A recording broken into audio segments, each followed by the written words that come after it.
A psicomotricidade, ela pode ser definida como uma ciência que vai estudar o indivíduo na sua totalidade, considerando a sua interdependência entre as funções motoras, cognitiva e as funções afetivas.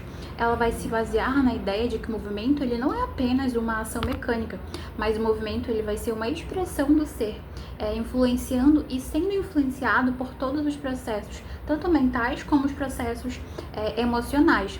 E a psicomotricidade ela é fundamental em três pilares que vão sustentar a sua abordagem tanto terapêutica quanto a sua abordagem educacional. O primeiro pilar, ele consiste na motricidade, que ela vai se referir ao conjunto de funções motoras do organismo, que vai incluir a coordenação motora global e fina, o equilíbrio, a lateralidade e também o controle postural. Esse pilar, ele vai abranger os movimentos mais básicos até os movimentos que exigem habilidades motoras que são mais complexas e que têm estruturas mais especializadas.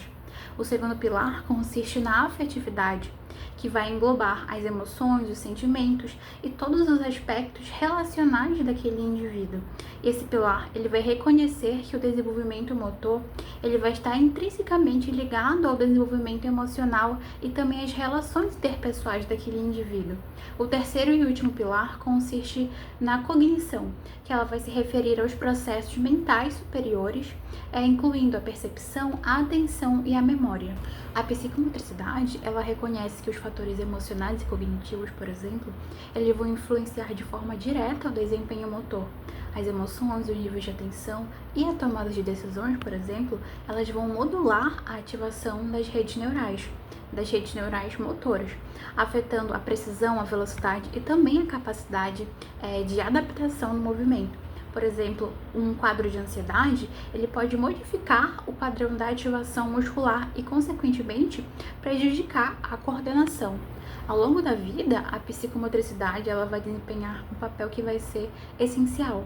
No momento da infância, o desenvolvimento das habilidades motoras, tanto a grossa como a fina, ela vai ocorrer junto com o avanço cognitivo e emocional daquela criança, o que vai fazer com que evidencie que a aprendizagem e os processos motores eles vão estar intimamente ligados. Os movimentos exploratórios, por exemplo, como a manipulação de objetos e as interações com o ambiente, elas não apenas vão fortalecer o sistema motor, mas também elas vão construir representações corporais e vão estimular a habilidade do planejamento, bem como a habilidade da resolução de problemas. Um exemplo clínico que vai ilustrar esse cenário é o caso de crianças que têm um transtorno do déficit de atenção e hiperatividade, o TDAH, que nessa situação os fatores tanto cognitivos como emocionais, eles vão interferir diretamente nesse desempenho motor.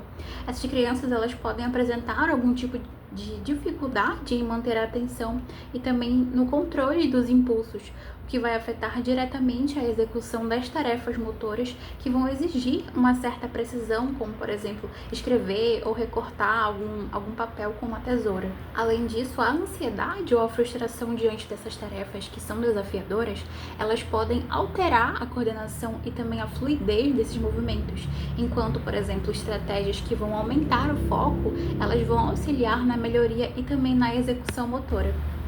No contexto psicomotor, a intervenção clínica ela vai envolver diversos exercícios que vão integrar a coordenação motora, a percepção corporal e também o controle emocional, como atividades que vão englobar o equilíbrio, jogos de manipulação de objetos, ou até mesmo sequências rítmicas que vão exigir atenção e também o planejamento do indivíduo que está executando essas atividades.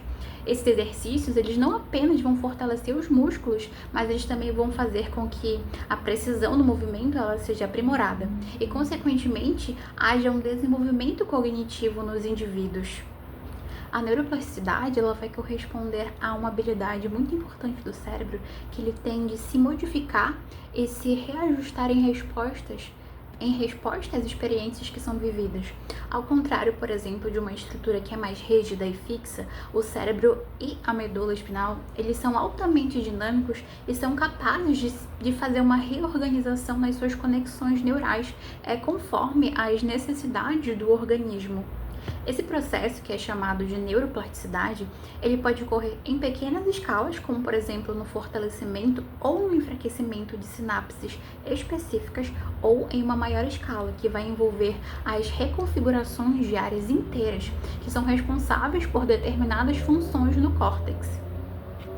No controle motor, a neuroplasticidade ela também vai ser de extrema importância, ela vai ser essencial, principalmente para realizar compensações após lesões neurológicas. Se uma área que ela era anteriormente responsável por controlar um grupo muscular, ela é danificada, outras regiões elas podem agir compensando essa região que foi afetada. Por exemplo, através da reorganização de circuitos e também da redistribuição do controle motor. No entanto, para que essa reorganização ela seja de fato eficaz, é necessário estímulos adequados, pois a neuroplasticidade ela vai seguir o princípio do uso. As conexões que elas não são tão utilizadas, são pouco utilizadas, elas vão tender a ter um enfraquecimento, enquanto as conexões que elas são bem estimuladas, são super utilizadas, são utilizadas frequentemente, elas vão ser super reforçadas e vão ser bem ativadas. À medida que a criança ela vai explorar o ambiente e praticar novas habilidades motoras, por exemplo, como engatinhar, andar, correr e manipular alguns objetos, as conexões sinápticas nas áreas motoras do cérebro elas vão ser modificadas e vão sofrer um reforço. Esse processo de aprender fazendo, ele vai ser um processo indutor da plasticidade, levando à especialização dos circuitos neurais para tarefas motoras que são específicas. A motricidade grossa, também conhecida como coordenação motora grossa ou coordenação global, ela vai se referir à capacidade de realizar movimentos de uma grande amplitude e que também vão envolver grandes grupos musculares. Esses movimentos eles são fundamentais para a questão de locomoção, equilíbrio e também da manipulação de objetos de grande porte. E como exemplos da motricidade grossa, nós podemos citar caminhar, correr, saltar, pular, chutar e até mesmo arremessar um objeto. O desenvolvimento da motricidade grossa, ele é um dos primeiros a se manifestar na infância, como marcos importantes, como por exemplo o controle da cabeça, o sentar sem apoio, o engatinhar e posteriormente o andar. Essas habilidades elas vão ser a base para a exploração do ambiente e também para que a criança, nesse momento da infância, ela tenha uma participação nas atividades físicas mais complexas.